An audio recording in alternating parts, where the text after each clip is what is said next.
un lampadaire en pleine nuit, il y a un monsieur qui voit un autre monsieur penché chercher quelque chose, et puis il me dit comme ça, vous cherchez quoi? Bah, je cherche mes clés, parce que je peux vous aider. Bah, volontiers. Mais vous êtes sûr que vous les avez perdues ici? Non, mais c'est le seul endroit qui est éclairé. Bienvenue dans On a toujours fait comme ça, le podcast des organisations qui se réinventent et de ceux qui les aident. La pérennité de nos entreprises dépend de notre capacité à prendre du recul, analyser et s'adapter rapidement. Pour autant, le confort du On a toujours fait comme ça nous semble souvent plus douillet que la remise en question. Alors pour ceux qui sont prêts à bousculer leurs habitudes, On a toujours fait comme ça partage chaque mois des portraits de dirigeants et d'experts qui, au travers de leur expérience, nous invitent à challenger nos habitudes en entreprise. On a toujours fait comme ça, c'est parti! Les 2/3 de la valeur d'une entreprise sont constitués par des actifs immatériels. Le capital client, partenaire, marque, capital humain, le système d'information. Mais malgré leur poids dans la valorisation des entreprises, ces actifs immatériels et leur suivi sont très souvent absents des tableaux de bord de pilotage des entreprises. Ce qui ne se mesure pas ne s'améliore pas, disent des mines. Doit-on pour autant sauter ce chapitre alors que l'économie de la connaissance domine plus que jamais aujourd'hui? Selon la Banque mondiale, l'économie française est immatérielle à 86%.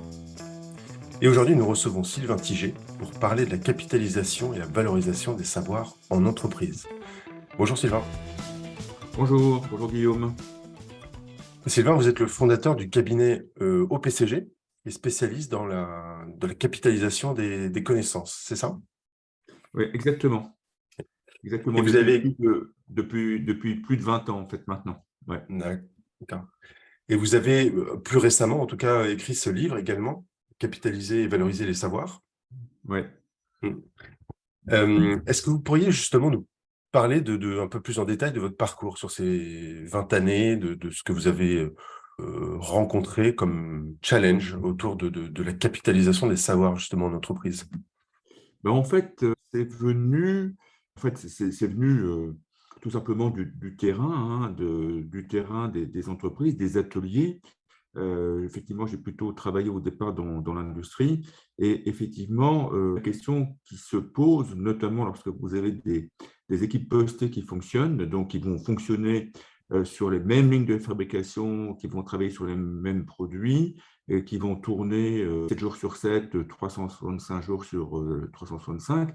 La question qui se pose souvent, c'est comment ça se fait qu'il y a des écarts de qualité sur les produits? Comment se fait-il que telle équipe réussit mieux qu'une autre? Et même si elle respecte les procédures, les processus, etc., il y a toujours quelque chose qui vient effectivement de la nature même des personnes qui œuvrent, c'est-à-dire ce savoir-faire opérationnel qui leur permet de se distinguer, en fait. Et en fait, c'est venu de là. C'est venu de là, notamment dans le cadre du fonctionnement des équipes autonomes de production. C'est un concept qui date des années 80, où effectivement, l'idée c'était de travailler sans responsable de proximité, sans avoir besoin d'un responsable qui est distributeur automatique de réponses, donc qui permet effectivement à l'équipe d'être réellement autonome.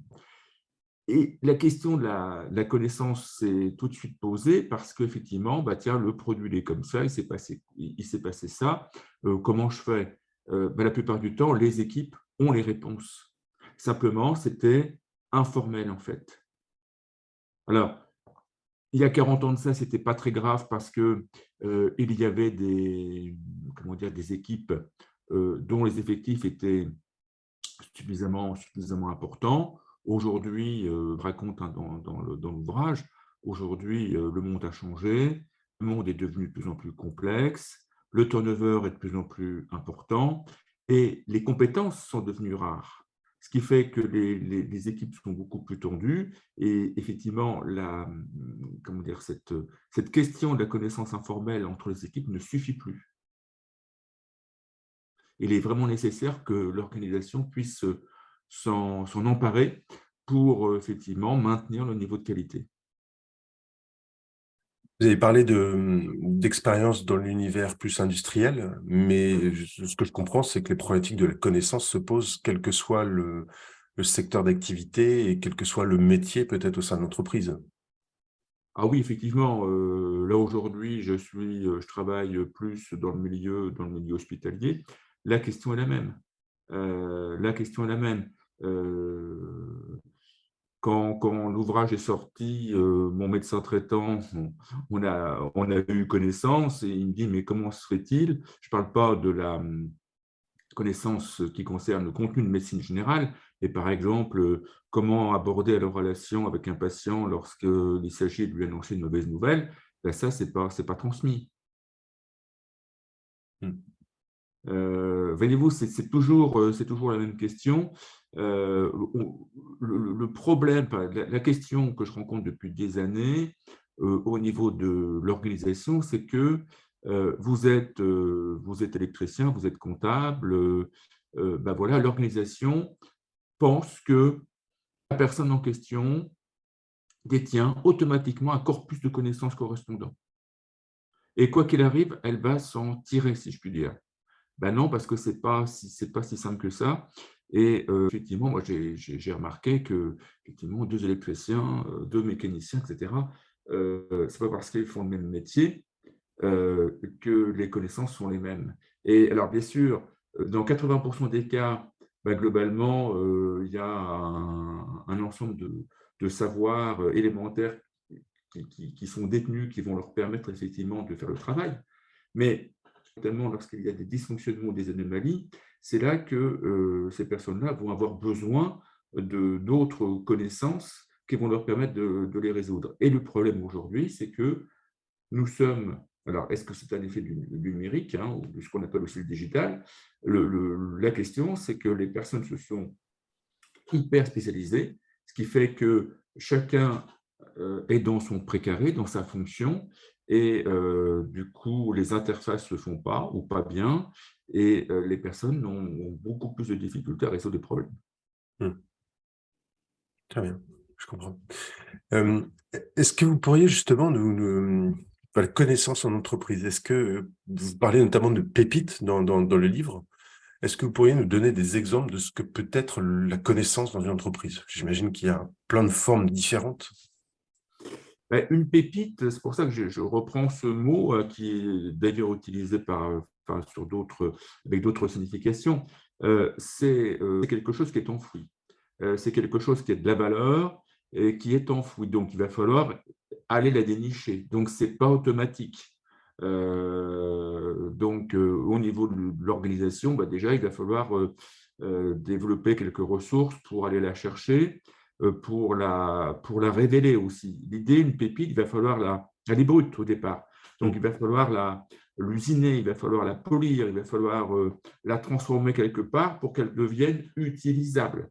Et donc, ça peut être effectivement une connaissance opérationnelle, ça peut être un savoir-faire, ça peut être un tour de main. Maintenant, des exemples. Je vais vous donner oui, un exemple, par exemple, dans la sidérurgie, dans les aciéries électriques, le métal, lorsqu'il était prêt à couler, eh bien, les opérateurs, ils n'avaient pas besoin tout un système scientifique de mesure. Simplement, le métal, quand il est prêt à couler, il chante, comme ils disent les opérateurs.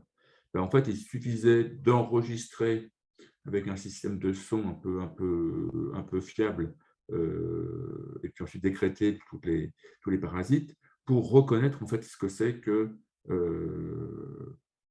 le chant du métal en fait, hein.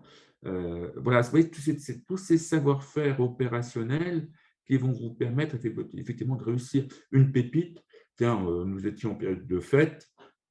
Une pépite, c'est un savoir-faire aussi différenciant qui va vous permettre de réussir, à tous les coups une recette de cuisine, par exemple. Qu'est-ce qui fait la différence au niveau des chefs? Bah, c'est ce qu'ils ne racontent pas dans les recettes. C'est tous les trucs et les astuces qui vont vous permettre de réussir.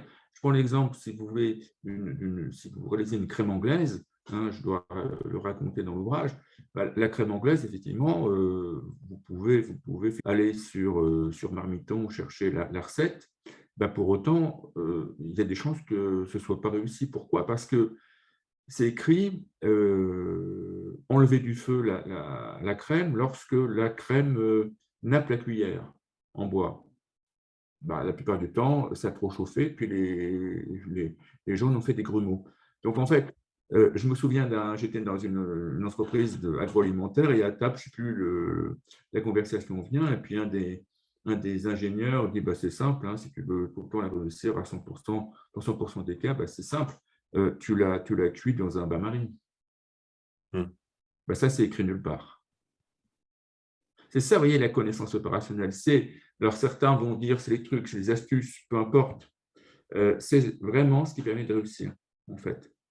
Et ce qui est intéressant, alors pourquoi ce sont des pépites? Pourquoi elles sont souvent enfouies? D'une part, les personnes qui les détiennent n'ont même pas conscience qu'elles les détiennent, en fait, la plupart du temps. Elles trouvent ça naturel. Elles pensent que parce que elles font comme ça, tous leurs collègues font comme ça, alors qu'elles n'ont pas partagé. Hein. Et puis, de la même façon, l'organisation les ignore. Parce qu'en fait, l'organisation, la plupart du temps, ne sait pas ce que fait réellement chaque collaborateur. Et notamment, ne connaît pas ce qui est critique. Ce qui pourrait être critique même pour l'entreprise. Et donc, comme elle ne sait pas qu'elle ne sait pas, il y a peu de chances qu'elle mette des ressources pour aller chercher ses pépites.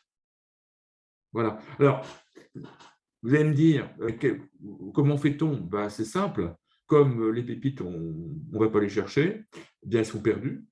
Hein, et donc, les entreprises ont encore des ressources pour recommencer sans cesse en recrutant des personnes qui vont refaire les mêmes expériences, qui vont rencontrer les mêmes écueils et qui vont de fait certainement les retrouver, ces pépites, mais avec une consommation de ressources importante. Alors, c'est là aussi que les choses changent, c'est qu'il y a beaucoup moins de richesse dans les entreprises. Ou s'il y a de la richesse, il est vraiment important de la mettre aux bons endroits et de la transformer correctement. Ce que je veux dire par là, c'est qu'effectivement, aller chercher de la connaissance, aller chercher des pépites, les transmettre, c'est générateur d'économie de ressources. Alors ça, je parle du côté organisation. Je n'ai pas encore parlé de l'impact très, très important au niveau du collectif de l'entreprise, au niveau des personnes. Pourquoi? Parce que, en fait, plein de fois, j'ai entendu des collaborateurs dire, alors notamment dans l'industrie, mais aussi dans les services, moi, je suis un numéro. Hein. Je suis réduit à mon matricule de paye. Et en fait, combien de fois j'ai entendu des techniciens, enfin des personnes plutôt intelligentes dire moi c'est simple, hein, je dis ce qu'on me fait. En fait, si je résume, j'accroche mon cerveau à la barrière de l'entreprise le matin quand j'arrive et je le reprends. Parce que effectivement, en dehors de l'entreprise, je ne sais pas, moi je suis maire de ma commune, je suis président du comité des fêtes, etc., etc. Donc ça, je l'ai entendu plein de fois. Alors, imaginez, ça me rappelle, j'étais dans l'automobile il y a en 2002, donc première capitalisation de connaissances d'un sachant. Eh bien, le jour de la cérémonie de départ en retraite, ce qui a marqué, c'est quand le retraité a remis le CD, à l'époque on mettait ça sur un CD, l'ensemble de ses savoirs à son directeur. 3 ans plus tard, on m'en parlait encore dans l'entreprise.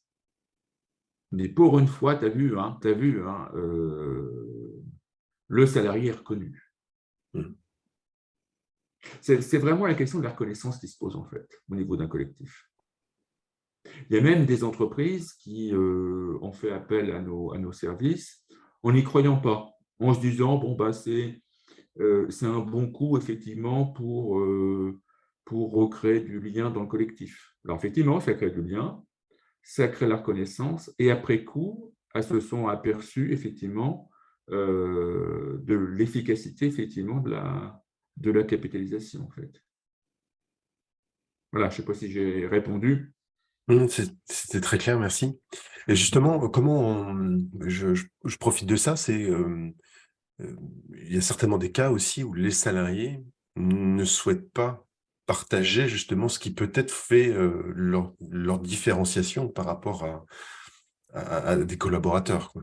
Comment on arrive à les convaincre potentiellement de partager ça et que ça devienne non plus la valeur pour le salarié uniquement, mais que ça devienne une valeur aussi pour l'organisation elle-même? Bah, de toute façon, c'est assez simple.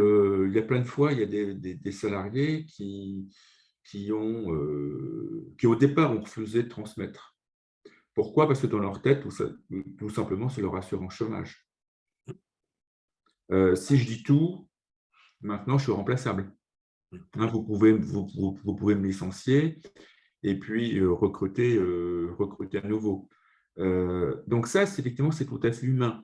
Ça veut dire quand même que si la personne pense cela, bah, il y a un problème dans l'organisation. C'est-à-dire que le niveau de confiance n'est pas suffisant. D'ailleurs, je consacre un chapitre Mmh. entier sur la confiance.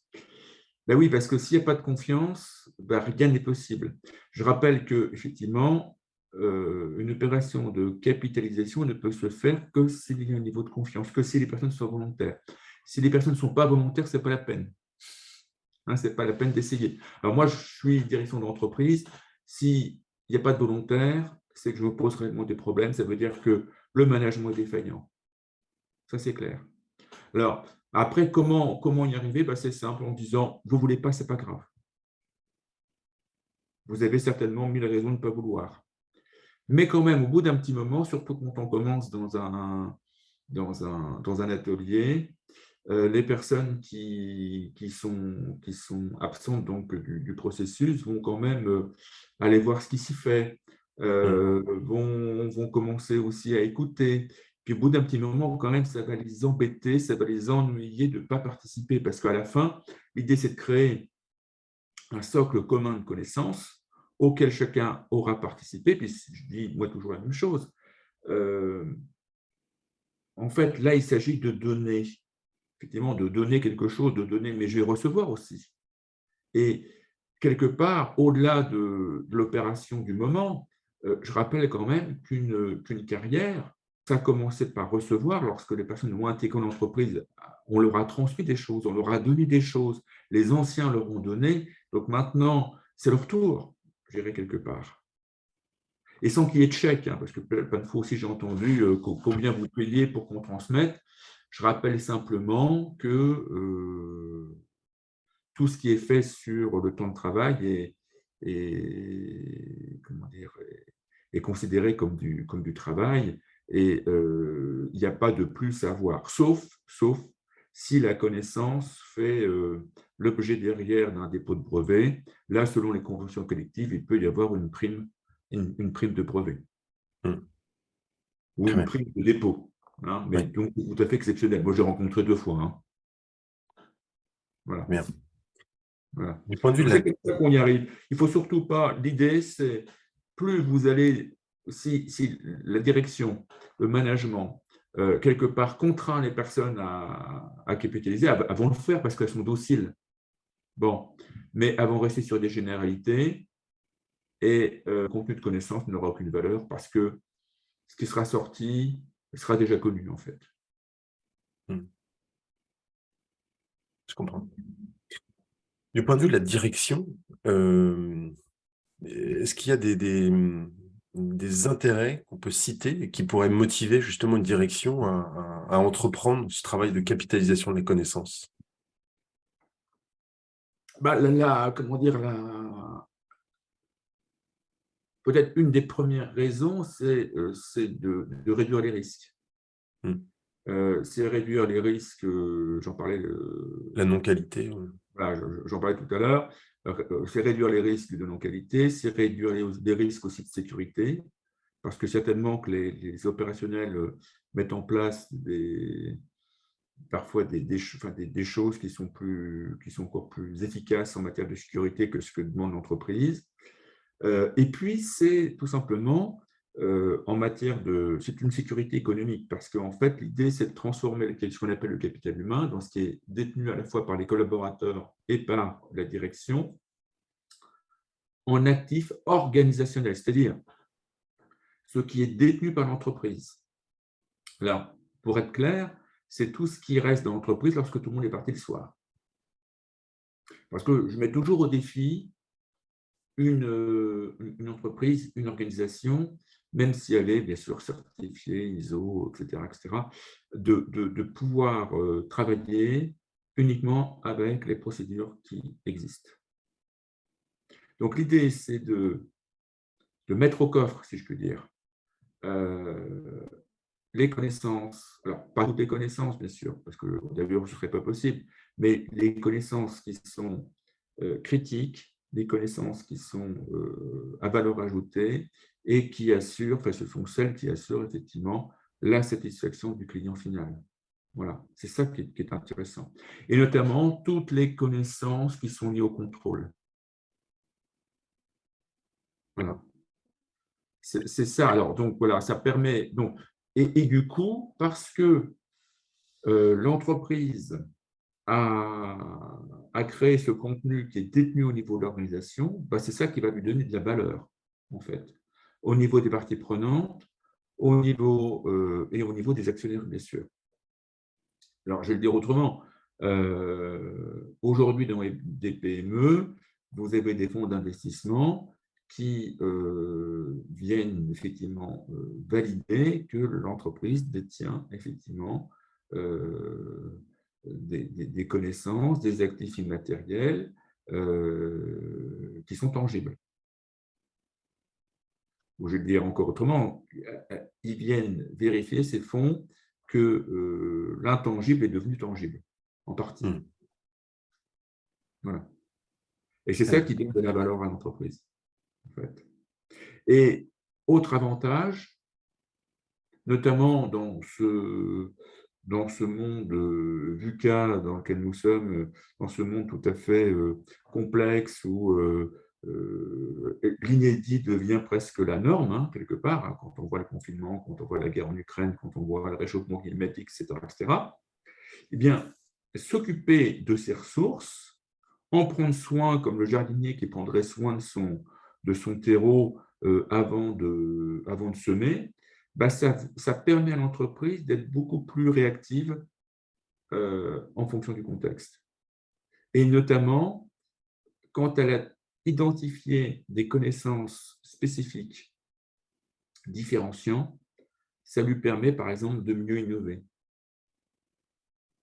Donc, effectivement, la détention de connaissances va faciliter l'innovation technologique aussi. D'accord. Est-ce qu'il y a un moment ou un contexte idéal pour démarrer ce travail, peut-être? Alors, moment idéal, je ne sais pas. En tout cas, il y a des moments où il ne faut pas le faire. Il y a des moments, par exemple, de difficulté. Hein, on ne fait pas de capitalisation lorsqu'il y a un PSE ou un plan de réduction des coûts, parce que là, vous n'aurez rien, ça c'est clair. Idéalement, ce serait de se dire, nous allons capitaliser quand les choses vont bien.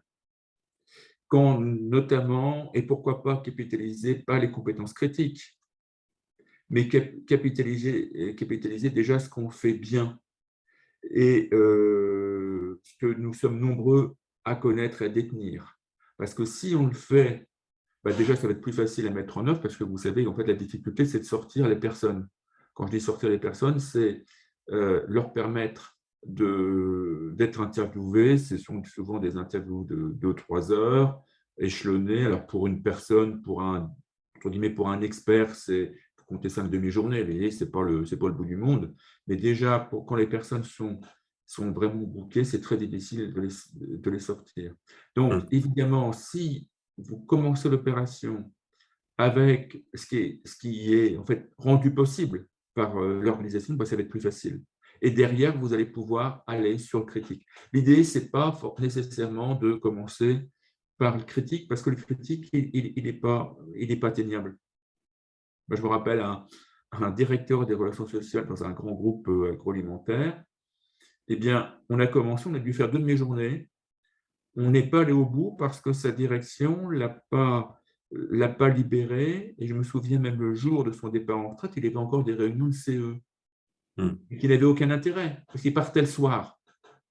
D'ailleurs, il est revenu sur son temps perso pour ranger son bureau, ranger ses documents, etc. etc. Et c'est ça aussi qui est incroyable, c'est que les organisations pensent que non seulement, effectivement, chacun est dans une case dans l'organigramme, et puis, à partir du moment où je suis nommé, je suis tout à fait opérationnel. Et puis, bien sûr, elles ignorent en même temps les périodes d'arrivée, d'intégration, et les périodes de départ. Donc là, il y a quand même un vrai travail à faire, de mon point de vue, pour savoir intégrer, pour mieux savoir intégrer les personnes et savoir aussi préparer leur départ. C'est vrai que c'est un cas que j'ai rencontré fréquemment. J'ai eu beaucoup d'expériences professionnelles dans l'univers des startups. Et de souvent, il y a ces entreprises qui recrutent énormément. Et du coup, il y a souvent cette problématique de comment je transmets une certaine partie de la connaissance assez rapidement à tous ceux qui entrent et qui vont entrer potentiellement sur des fonctions très variées d'ailleurs. Et donc se pose la question il y a une connaissance générale de l'entreprise et après une connaissance particulière par rapport aux services dans lesquels ils vont intégrer les choses. Justement là-dessus, est-ce qu'il y a, si on zoome, on dézoome, est-ce qu'il y a un périmètre particulier sur lequel on peut commencer, voire même aussi sur lequel on s'arrête? Est-ce qu'on est à l'échelle d'une personne, à l'échelle d'un service ou d'un process dans un service? Enfin, qu'est-ce qui aurait le plus de sens?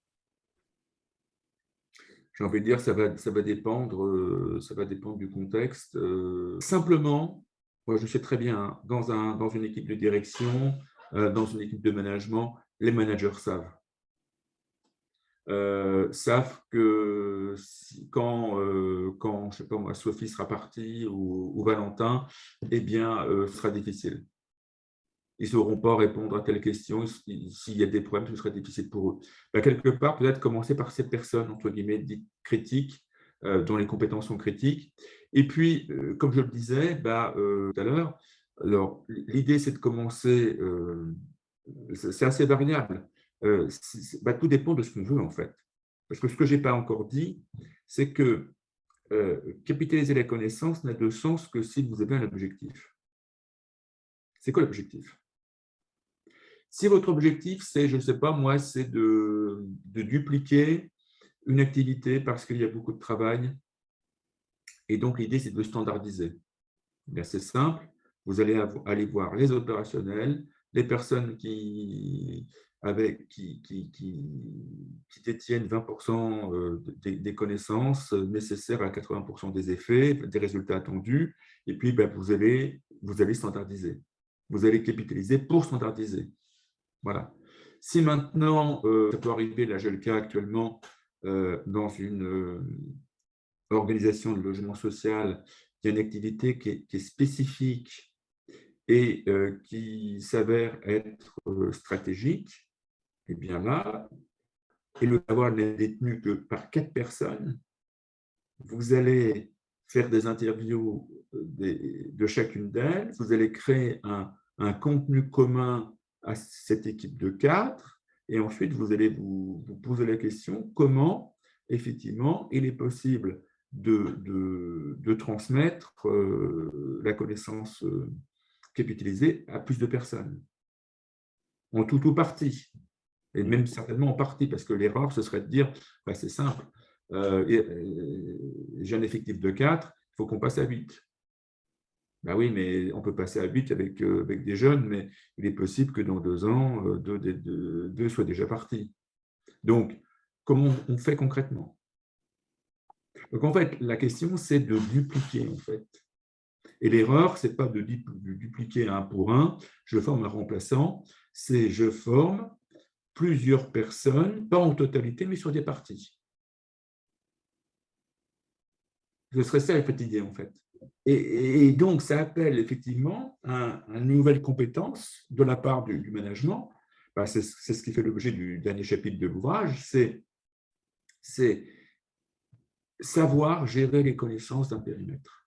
C'est-à-dire considérer les connaissances du périmètre au même titre que les matières premières ou que les énergies nécessaires à la production ou à la fabrication de tels produits.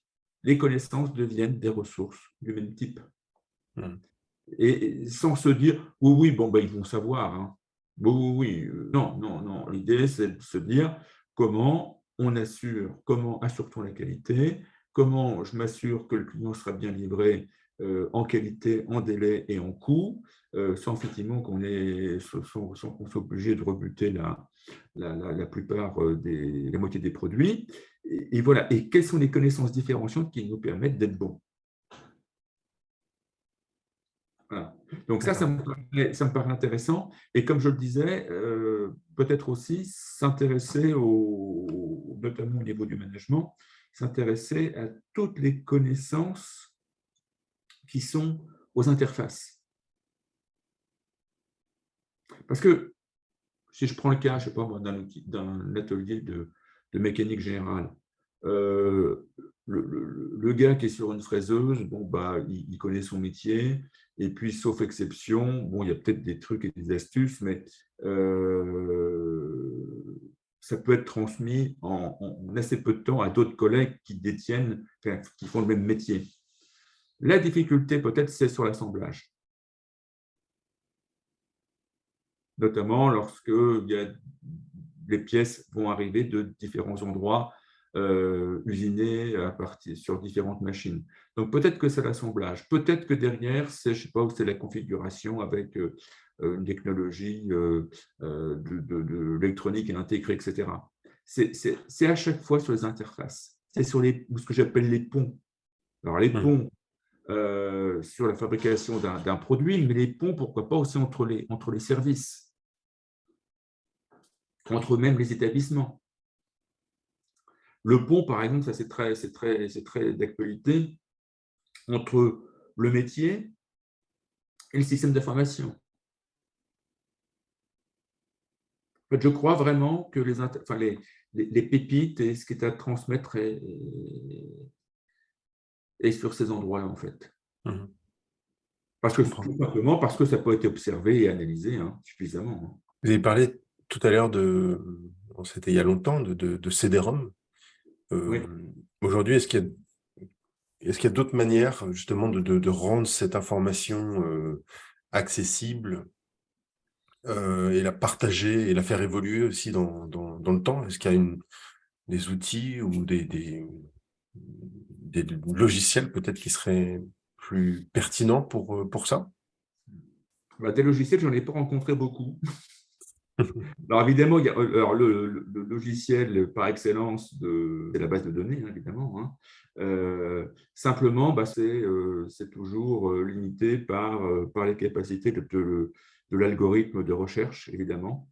Donc, en fait, ce dont je me rends compte, c'est que l'idée, c'est qu'il y ait de plus en plus d'intelligence artificielle qui soit accouplée. De telle façon, effectivement, de rendre les choses compatibles entre elles. Moi, je ne crois pas du tout, je crois pas à l'outil comme on dit, knowledge management, de base de données, de base de connaissances globales qui détient tout et qui fait tout. Pourquoi? Parce qu'on est dans un monde qui va très, très vite. Je crois beaucoup plus à un ensemble d'applications qui sont interconnectées et avec des modules d'intelligence artificielle. Je crois beaucoup plus à ça. Sachant aussi que ce qu'on appelle les cobots, notamment aussi, je ne sais pas si vous connaissez, hein, les cobots, c'est la contraction de collaboratif et de robots. Ce sont des systèmes qui vont qui réalisent à la place de l'homme, à la place de l'être humain, des travaux d'expertise ou d'analyse qui vont permettre donc de délester effectivement la personne d'un tas de choses à faire et qui vont lui permettre de se concentrer sur les résultats. Je prendrai un cas, une usine de fabrication d'engins de manutention type pelleteuse. Alors, c'est tout bête, mais vous êtes client, vous achetez une pelleteuse, il y a un godet, il y a des dents, etc. Il y a une technologie incroyable sur les choix à faire. Former un commercial, un technico-commercial, ça prend du temps. Là, c'est pareil. En fait, le système vous propose, donc ça, c'est issu donc, de la connaissance qui a été capitalisée.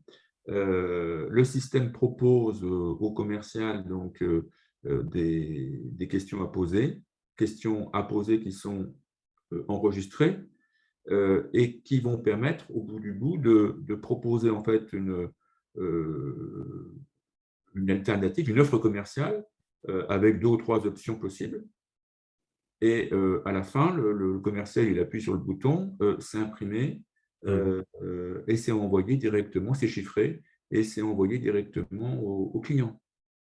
Alors, bien sûr, ça coûte un peu d'argent. Donc là, je n'en ai pas parlé, mais c'est cette connaissance qui a été capitalisée, c'est-à-dire rassemblée. Mais l'idée, pour en faire quoi? L'idée, là, dans cette entreprise, ils ont décidé effectivement quelque part de remplacer ce que faisait l'humain jusqu'à maintenant, après une année d'études, etc., de formation, pour faciliter le travail, pour faire évoluer aussi le rôle du commercial, qu'il soit beaucoup plus dans la relation que dans la technique, en fait. Parce qu'ils avaient une difficulté, soit ils avaient des techniciens qui savaient faire le devis, mais qui étaient entre guillemets des mauvais communicants, ou bien ils avaient des communicants qui n'étaient pas bons techniciens. Et là, en fait, l'idée, c'est de trouver une alternative. La technique, elle est faite par la machine à 80%. Voilà. Et il reste donc à développer effectivement la partie commerciale pour le commercial. Et donc, effectivement, c'est un peu d'argent, mais pour le coup, l'entreprise a créé un véritable actif organisationnel qui a de la valeur. Ne serait-ce que par le chiffre d'affaires supplémentaire que l'entreprise a pu réaliser. Et du coup, la duplication est facilitée, le temps de formation des commerciaux est réduit et ils ont pu donc doubler l'effectif commercial grâce à ça. Donc, ce que je veux dire par là, c'est que de nouveaux métiers arrivent en fait. La capitalisation va amener effectivement de nouveaux métiers. Alors que jusqu'à maintenant, on ne se posait pas trop de questions, on pensait que, bon an, mal an, on pourrait tourner comme ça pendant des années. Justement, je rebondis sur le sujet de l'intelligence artificielle. Là, ce qu'on a cité, c'est finalement plus à la fois cette base de données et une sorte d'intelligence justement qui va être en mesure d'apporter la bonne information potentiellement technique au bon moment dans un contexte pendant lequel l'humain va avoir besoin de ça. Aujourd'hui, c'est comme ça que vous voyez l'usage de l'intelligence artificielle. Oui, tout à fait. Tout à fait. Oui, c'est une félicitation. Alors, il y a aussi d'autres raisons. Hein. Je suis en train de, je pense à la suite du premier ouvrage sur aussi les difficultés, l'évolution cognitive des personnes. Alors, les jeunes adultes sont intelligents, évidemment. Simplement, il ne s'agit pas de la même intelligence. C'est-à-dire que des fondamentaux qui sont liés, par exemple, à des opérateurs logiques, c'est-à-dire être capable, je ne sais pas, c'est la combinatoire, être capable d'identifier tous les possibles, être capable de traiter correctement le saut conditionnel, c'est-à-dire le si à l'heure, la relation de cause à effet, etc. Ce n'est plus automatique dans les têtes des jeunes adultes. Tout ce qui est proportionnalité, tout ce qui est pourcentage, ce n'est plus automatique. C'est-à-dire que ça demande peut-être des formations supplémentaires parce que ce n'est plus traité du tout de la même façon. je dirais à l'école, hein. Et donc, il peut y avoir des gros trous dans la raquette, en fait, au niveau logique, au niveau logique pur. Donc, c'est comme ça. En revanche, effectivement, vous avez une application qui bug, ils vont savoir tout de suite, ils vont savoir mieux quiconque débugger. Donc, en fait, ce que je veux dire par là, c'est qu'il est nécessaire aussi que le monde s'adapte, le monde industriel s'adapte. On ne peut pas demander, enfin, il n'est plus possible de demander ce qu'on demandait il y a 40 ans à un salarié. Voilà. Enfin, voilà, c'est un fait. C'est-à-dire que, quelque part, la technologie modifie aussi comment dire, la plasticité de nos cerveaux, en fait. Voilà, c'est tout bête, mais moi, je l'ai vu avec des métiers du bâtiment. Par exemple, les responsables disent comme ça, bah, on a beaucoup plus de rebut parce que avant, le menuisier, avant de couper, je sais pas, une planche ou avant de couper une poutre, il contrôlait 3 fois. Maintenant, le gars, il mesure ici. Mince, c'est trop court. Ah bah c'est ballot, hein. C'est incroyable. Et c'est, bah oui, bah, j'ai mesuré. Ouais, mais est-ce que tu as fait tous les coups? Ah bah oui, mais ça, bon, bah j'ai pas. Mais c'est pas grave. C'est-à-dire aussi l'état d'esprit différent. Voilà. Donc en fait, l'idée, c'est qu'il y ait de l'assistance, entre guillemets, pour faire en sorte effectivement que les ressources soient mieux utilisées. J'ai l'impression que souvent, en tout cas, c'est pas suffisamment exprimé, quel est l'objectif final du travail, au-delà de dire, OK, bah, il faut, si je reprends cet exemple, de dire, bah, il faut mettre un système de poutres pour faire un toit pour cette maison. Mais c'est un objectif de finir ce toit, mais avec certaines conditions que, par exemple, bah, il faut gâcher le moins de matières premières possible. Et auquel Ouais. cas, il faut peut-être mesurer plusieurs fois plutôt que d'aller vite, qui est peut-être un objectif, mais peut-être que ces objectifs-là sont pas toujours très bien exprimés aussi, ou par, par les dirigeants peut-être. Oui, j'en profite.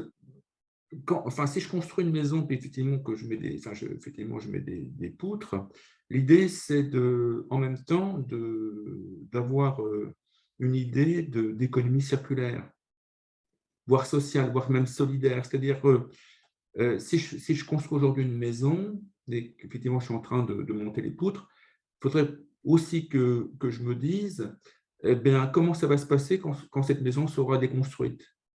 Hmm. Quelle sera la réutilisation future de ces matériaux? Et comment, dès aujourd'hui, je peux préparer cela?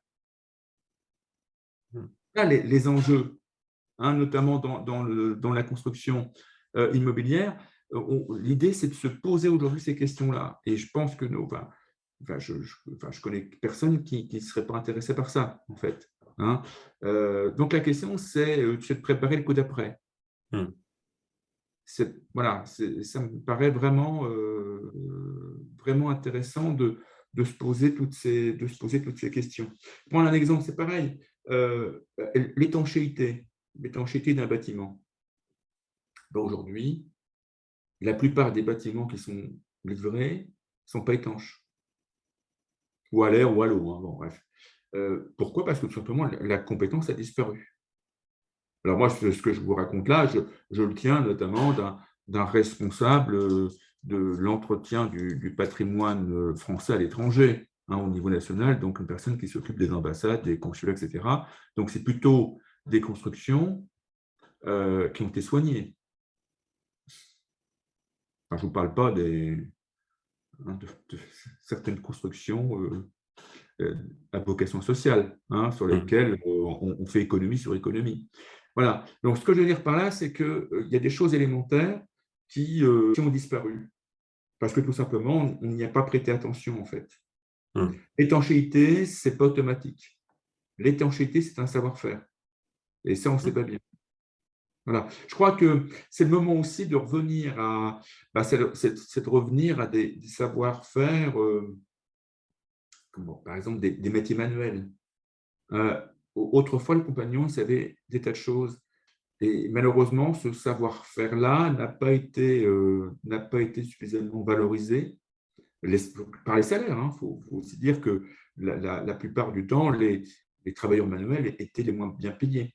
Alors, quelque part, ils détenaient de réelles pépites, en fait. Donc, je pense, alors, le monde change, tant mieux aussi. Je pense qu'aujourd'hui, les artisans, les métiers d'art, comme on dit, sont aussi plus valorisés, un peu à l'image de ce qu'on peut rencontrer au Japon, je ne sais pas si vous connaissez, il existe des personnes, des artisans, alors c'est plutôt effectivement dans tout ce qui est artistique, qui ont été identifiés comme trésor national vivant, et qui sont, à un moment donné, payés uniquement par l'État et à qui on demande simplement de transmettre ce qu'ils savent. Peut-être qu'un jour, on aura ça en France. Voilà. Je crois vraiment que tout ça, il y a un énorme virage économique et culturel qui se met en place pour faire évoluer effectivement les pensées, les modèles de pensée aussi. Ça me fait penser à un exemple que j'ai vécu il n'y a pas longtemps. Donc une personne qui voulait racheter une entreprise, une petite entreprise de fabrication de mobilier. Oui. Et donc, avant de racheter cette entreprise, il a fait mener des audits, notamment sur les machines de l'entreprise. C'est-à-dire de quel état étaient les machines, est-ce qu'il allait falloir les remplacer dans 2 ans ou dans 15 ans, voilà. Mais ce qui, moi, personnellement, m'a frappé, c'est qu'à aucun moment, il s'est posé la question d'auditer l'aspect immatériel des machines, qui était le savoir qui était nécessaire pour faire fonctionner ces machines, et qui était certainement pas du tout documenté, en tout cas dans cette entreprise-là. Est-ce que c'est un risque qui quand même semble suffisamment important pour s'en préoccuper aussi dans un cas de rachat ou autre d'ailleurs? Ah ben, je suis absolument d'accord. Ce que je dis souvent, les organisations sont sourdes, aveugles et muettes. Elles n'ont pas conscience, en fait, effectivement, des risques qu'elles courent. Alors, notamment lorsque les lignes de fabrication et les machines sont un peu anciennes. Alors déjà, effectivement, c'est quoi le savoir-faire opérationnel pour faire tourner les lignes? Je pense notamment, par exemple, à des presses d'injection de matière plastique, par exemple, où là, c'est jamais très clair. Et c'est complexe parce que ça tient notamment du degré d'humidité dans l'air, par exemple. Donc, une fois on réussit, une fois non. Et puis, il ne faut pas oublier, c'est le niveau de réparabilité des machines. Est-ce que les pièces détachées existent toujours? Donc ça, c'est une vraie question. Et il y a des entreprises aujourd'hui qui ont, par exemple, réouvert un atelier interne de mécanique générale pour être capable je sais pas, de refabriquer un essieu, de fabriquer un axe, pardon, de fabriquer, je sais pas moi, une potence pour effectivement pour remplacer des pièces qui sont plus renouvelées, enfin qui sont plus proposées par le constructeur. Parce que c'est ça aussi qu'on oublie un peu trop souvent. Alors effectivement, hier, il y avait pléthore de fabricants, de fournisseurs. Le monde fait que beaucoup se rassemblent, se fusionnent ensemble pour des contraintes tout simplement économiques. Mais plus les transformations visent effectivement à grossir les entreprises, plus il y a aussi une perte à ce niveau-là. Et je me souviens d'une entreprise de fabrication de plaquettes de frein qui avait perdu un marché pour un nouveau véhicule, le Citroën, donc il y a de ça 30 ans, tout simplement parce qu'ils n'avaient pas fabriqué dans les délais les rondelles de frein à main pour les 2 chevaux.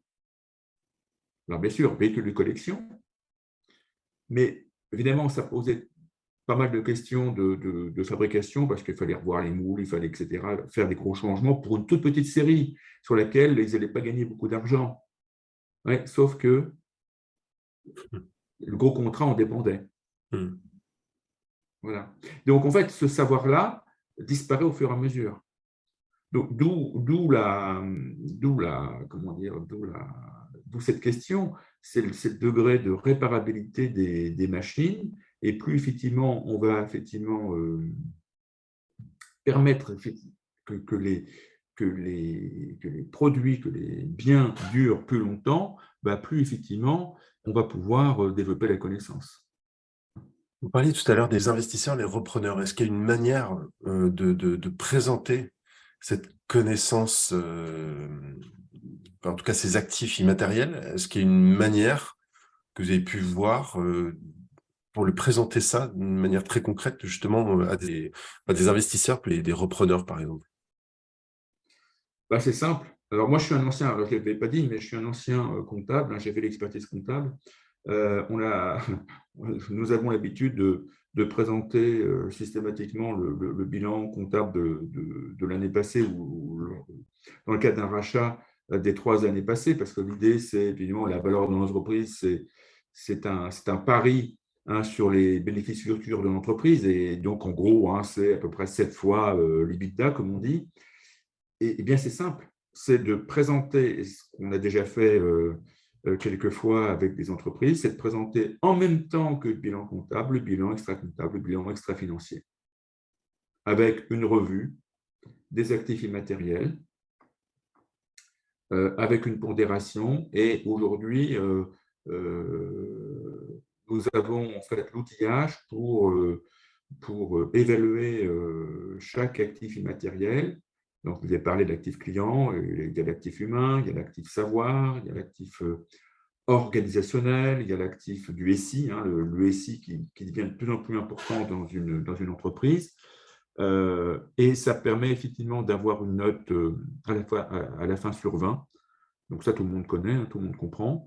Et par une technique de calcul, ça permet de calculer ce qu'on appelle le multiple de l'EBITDA, hein, le multiple qui va donner en fait la valeur réelle de l'entreprise par le produit de l'excédent brut d'exploitation, si je fais simple, de l'entreprise. Donc ça, nous sommes capables de le dire, et nous sommes capables, par exemple, de dire à une entreprise là, que nous avons vue au mois d'octobre dernier, votre entreprise qui valait 4,5 millions, elle vaut aujourd'hui 1 million de plus.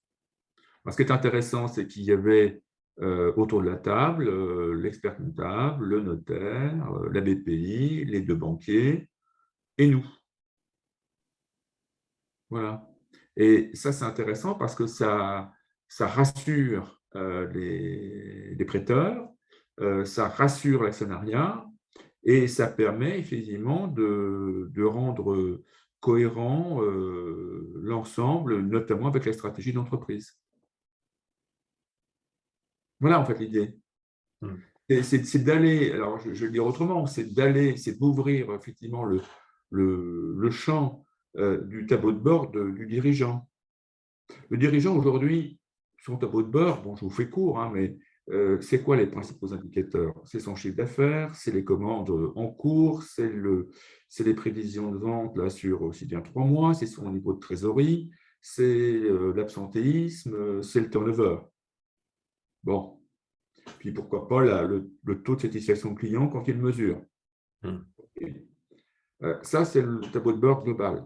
Maintenant, imaginez que vous puissiez mesurer, par exemple, le taux de confiance qu'il y a dans votre entreprise. Qu'au lieu d'avoir le taux d'absentéisme, le taux de turnover, vous ayez le niveau de climat social ou le taux de bien-être, par exemple. Imaginez qu'à côté simplement du taux de satisfaction client, vous ayez, je ne sais pas moi, le taux de richesse de vos clients. C'est-à-dire, comment vous, fournisseurs, vous développez la richesse de vos clients. C'est plus pareil.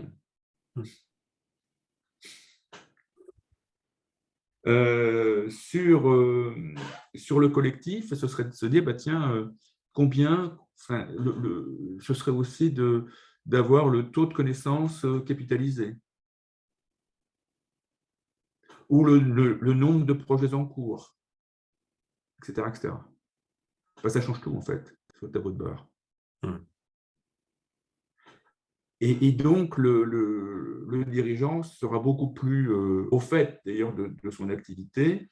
Et puis, et justement, ces activités-là, il va mieux les assurer parce qu'il se sera occupé des ressources, préalablement. Et moi, je dis un truc, alors évidemment, qui a peut-être du mal un petit peu à être entendu, c'est que plus l'entreprise s'occupe de ses ressources, plus elle assure mécaniquement les activités. Alors qu'à d'habitude, on fait le contraire, on s'occupe des activités, puis à chaque fois qu'il y a un problème, on se dit mince, comment ça se fait que ça ne marche pas? Comment ça se fait que là, il nous reste une palette sur le quai et comment ça se fait que la palette ne rentre pas dans le camion? Bah oui, parce qu'elle ne rentre pas dans le camion, c'est qu'il y a peut-être une bonne raison. C'est parce qu'en fait, on ne s'est pas occupé des ressources suffisamment que effectivement les problèmes naissent quoi, et surgissent. Donc en fait, là, pour moi, il y a vraiment un virage. Et en fait, le sujet de la connaissance est je dirais, est presque le premier pas d'un autre chemin à faire qui va permettre effectivement à l'entreprise de voir les choses autrement. Justement, est-ce que la valorisation de la connaissance, enfin, ce processus, est-ce que c'est quelque chose qui est vraiment destiné à des grandes entreprises ou est-ce que c'est quelque chose qui est possible de mettre en œuvre dans des petites structures, voire des très petites structures? Ah, c'est très possible dans les petites structures, hein. J'avais travaillé il y a de ça un paquet d'années, c'était à l'époque de la mise en place de l'euro, hein, avec la Chambre de commerce de Lille, qui avait fait une étude et dont les conclusions étaient que si vous capitalisez les connaissances du cédant, la valeur du fonds de commerce augmente de 10%.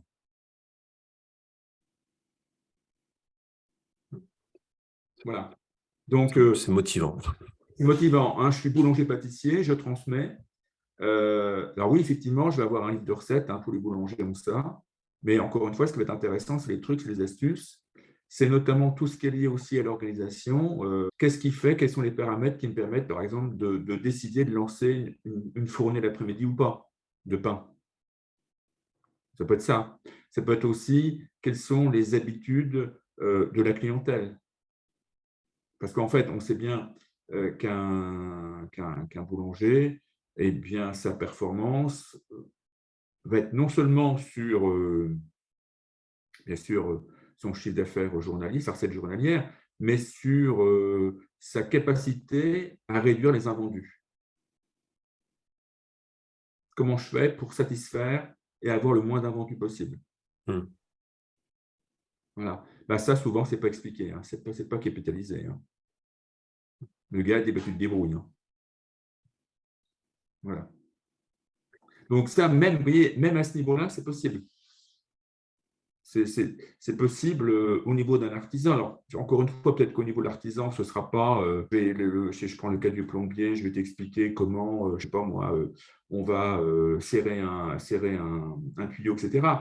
Ce n'est pas certainement ce savoir-faire opérationnel-là, mais ce sera certainement comment tu t'y prends quand un client n'est pas content, comment tu t'y prends quand il y a une difficulté, etc., etc. Mmh.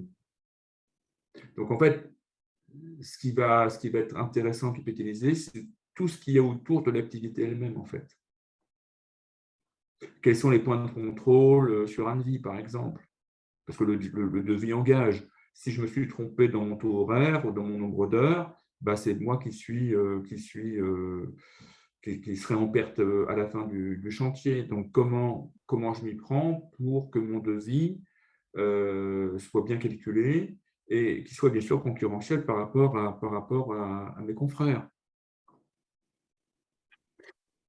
Là, ce que vous décrivez, en fait, je crois que vous en parlez aussi dans l'ouvrage, c'est ce mécanisme, en fait, de dire je suis en constant apprentissage, apprendre à apprendre aussi des erreurs, des problématiques que je rencontre pour tout le temps améliorer ma façon de faire, mes process.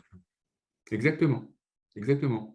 L'idée, c'est effectivement d'être en veille constante, d'être humble, parce que les choses, encore une fois, bougent beaucoup plus vite certainement qu'on aurait pu penser, et puis d'avoir envie effectivement justement de capitaliser. Aujourd'hui, par exemple, moi, dans les entreprises où je passe, quand il y a une opération pardon, de capitalisation qui a été faite, je leur propose souvent comme thème de réunion, alors je parle de l'industrie, souvent ils démarrent par c'est la sécurité, la qualité, et je leur propose toujours de terminer par la connaissance. Durant cette réunion, qu'est-ce qui serait intéressant à retenir? Quel serait l'enseignement à retenir? Ben, rien que ça, ça peut être intéressant. Alors, je ne parle pas des projets où, dans 95% des cas, les retours d'expérience ne sont jamais faits. Donc, en fait, l'idée, c'est ça, c'est créer de nouvelles habitudes, c'est créer de nouvelles routines qui vont permettre effectivement aux personnes effectivement, de capitaliser au fil de l'eau. Hein. Hmm. C'est le truc, en fait. Hein. Alors, bien sûr, tout ne sera pas fait. Encore une fois, là-dedans, il faut être humble. Hein, mais je me dis quand même, alors moi, je crois beaucoup, enfin, vraiment fortement aussi au ressenti. Par exemple, quelque chose qui va empêcher une personne de dormir la nuit ou qui va la réveiller.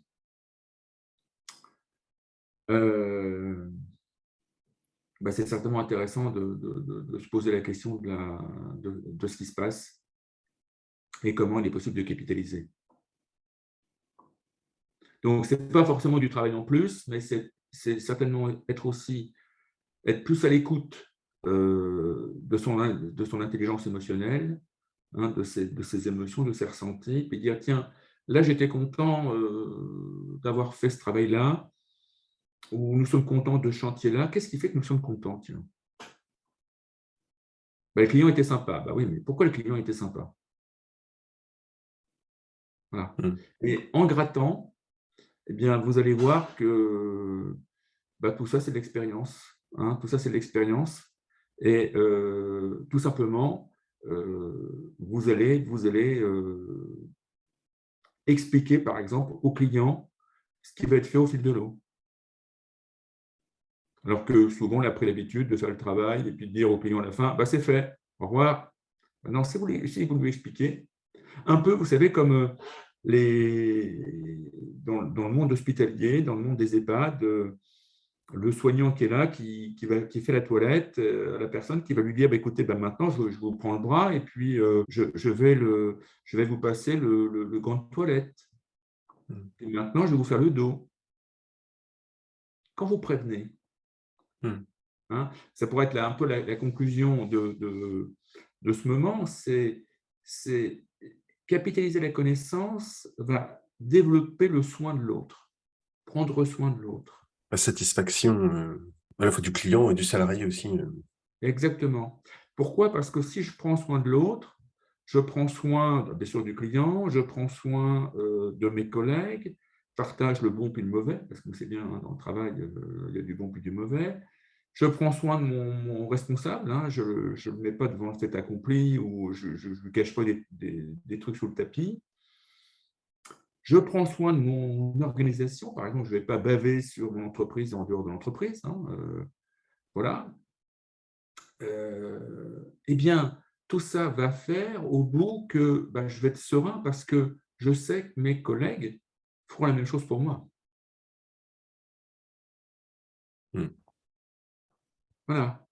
Et donc, ça permet d'être beaucoup plus authentique, je dirais, dans la relation.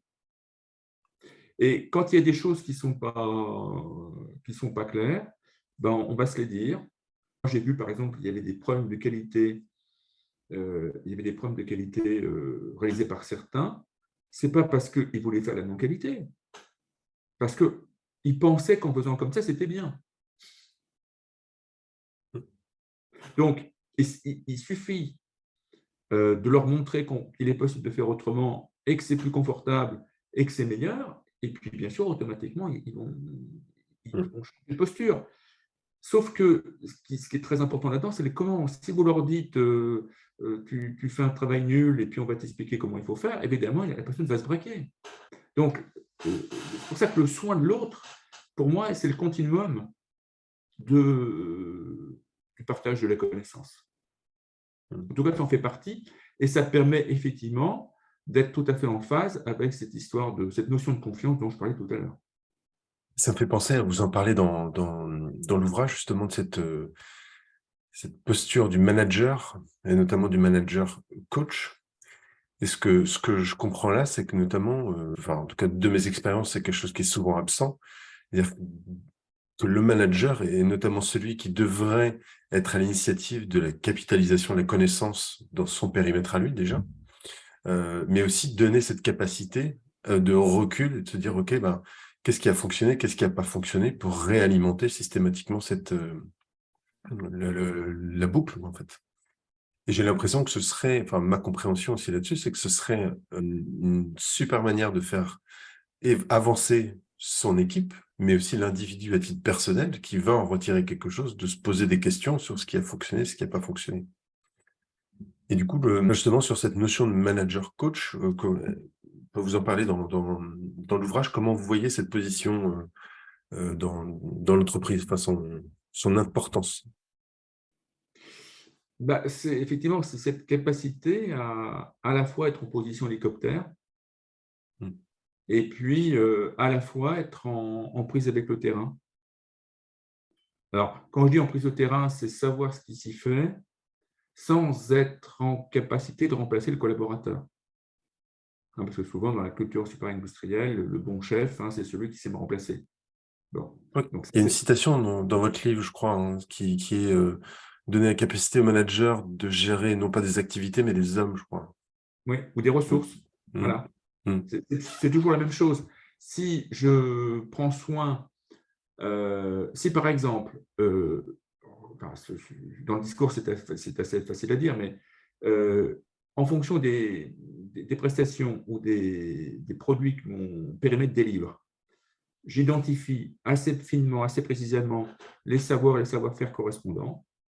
Je me pose la question de qui les détient dans mon périmètre et comment ils sont partagés et comment ils sont développés et enrichis. Bah, ça me donne mon plan d'action pour l'année, hein. Mmh. C'est pas plus compliqué que ça, hein. Mmh. Maintenant, alors c'est pareil, les managers aujourd'hui, ils sont souvent sous stress parce qu'ils sont tout le temps en réaction face aux aléas de fonctionnement.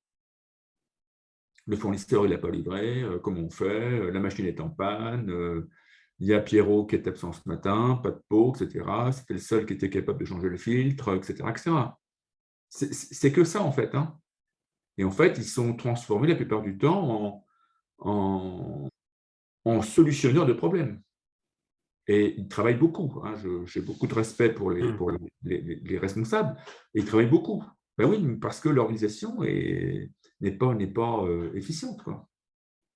Donc voilà, donc l'idée, c'est de monter tout le monde d'un cran en matière de connaissances, de soins de l'autre, et donc de responsabilisation. Voilà. Vous parlez aussi dans le livre de l'entreprise libérée, donc il y a aussi cette notion justement de responsabiliser, l'individu, quelle que soit sa position dans la hiérarchie, hein, c'est un petit peu ça. Vous avez créé une méthode qui s'appelle Virtuose, pour aider justement à extraire la connaissance et la valoriser, la partager. Est-ce que vous pouvez nous parler un petit peu peut-être des différentes étapes de ce process? Ben, en fait, le process reprend la norme de Lafner qui concerne justement la capitalisation de l'expérience, hein. C'est première chose, ben, il faut identifier ce qui est à capitaliser. Parfois, on ne sait pas, hein. Voilà. Deuxième chose, il faut se poser la question des outils qui vont permettre la capitalisation. Parfois, c'est du compagnonnage, parfois, effectivement, c'est le travail d'interview et d'écriture que nous proposons. Parfois, ça va être, je ne sais pas moi, justement, de la standardisation, hein, ou de l'écriture de process ou de procédures. Donc ça, c'est les outils. La troisième étape, bah, c'est l'action elle-même de capitalisation, hein. C'est par exemple, j'en ai pas parlé, mais sur un monde de l'image, parfois faire une vidéo de 60 secondes dans de bonnes conditions, c'est bien plus efficace que d'écrire 40 pages. Bon, donc relier en fait tous les outils qui existent. Et puis, donc, donc ça, c'est la troisième étape. La quatrième étape, c'est effectivement, c'est de rassembler tout ce qui a été capitalisé et se dire, est-ce qu'on fait de ça? Est-ce que ça correspond à l'objectif que nous avions? Et puis, en fait, la dernière étape, c'est dupliquer, c'est partager, dupliquer et mettre à jour. Donc, c'est un processus, c'est pas moi, hein, c'est Nonaka, un japonais, hein, qui a déjà présenté ça dans les années 80. Hein. Donc, c'est assez ce qu'on appelle la boucle de capitalisation. Donc, c'est assez évident, en fait, hein, quand on se pose bien les questions. Pourquoi il faut mettre à jour? Parce qu'effectivement, le savoir, il évolue tout le temps. Hein. Je prendrais simplement une usine. Il y a des chances que un mur ait été abattu, un autre mur a été construit, et dans ce cas-là, il faut mettre à jour les plans. Hein. La plupart du temps, les plans ne sont jamais à jour, quoi. C'est pareil, un plan à jour, c'est un actif immatériel, parce que ça va permettre d'éviter de faire des bêtises. Voilà. Voilà. Oui, il y a plein de choses qui sont dites avec d'autres mots, en fait, aujourd'hui. Hein. Mais évidemment, un plan, ça peut paraître assez ennuyeux de mettre à jour un plan. Et pourtant, c'est très important. Oui, c'est une valeur au-delà de l'objet en lui-même, quoi. Exactement. Très bien. On s'approche de la fin. Est-ce qu'il y a un autre sujet qu'on n'aurait pas abordé et qui vous paraîtrait important d'en parler? Non, je pense que sur le sujet donc, de l'immatériel, c'est un sujet plutôt passionnant, qui est vraiment englobant, qui encapsule aussi tout ce qui concerne la RSE, hein, la responsabilité sociale des entreprises. Donc, je pense que l'idée, c'est d'être de plus en plus dans des systèmes englobants, encapsulants, et effectivement, qui vont permettre effectivement de recréer du sens. Hein, ce qu'on disait tout à l'heure, qu'est-ce que tu fais? Oui, je suis en train d'emmener une brouette de sable. Oui, bon, ok, c'est pas très intéressant en soi. Non, mais je suis en train de construire ma maison, quoi. Donc, le sens, c'est quelque chose de très, très important. Et encore une fois, c'est du répertoire de l'entreprise, du management, que de répéter sans cesse, quoi. Hein. Donc, c'est très, très, très important. L'idée, c'est d'aller sur effectivement la RSE en même temps. Et puis, l'idée, c'est de développer ces modèles qui concernent les matériels. Je crois que nous sommes au début. Hein, l'idée, c'est d'être humble. Et je crois qu'il y a plein, plein de choses à développer pour faire évoluer nos organisations. Et c'est une démarche qui doit venir de la direction. Et il y a notamment il y a un moment dans le livre où vous parlez justement du syndrome du lampadaire, qui, je pense, illustre assez bien justement le changement de manière de fonctionner, notamment des dirigeants, de se dire, OK, il faut peut-être regarder les choses différemment pour, pas que sur le sujet de la connaissance d'ailleurs, mais sur plein d'autres sujets. Vous pouvez peut-être nous parler justement de ce syndrome du lampadaire qui est très parlant, je trouve. Le syndrome du lampadaire, c'est une petite histoire. Hein. C'est donc sous un lampadaire en pleine nuit, il y a un monsieur qui voit un autre monsieur penché chercher quelque chose, et puis il lui dit comme ça, vous cherchez quoi? Je cherche mes clés parce que je les ai perdues. Et il dit, je peux vous aider.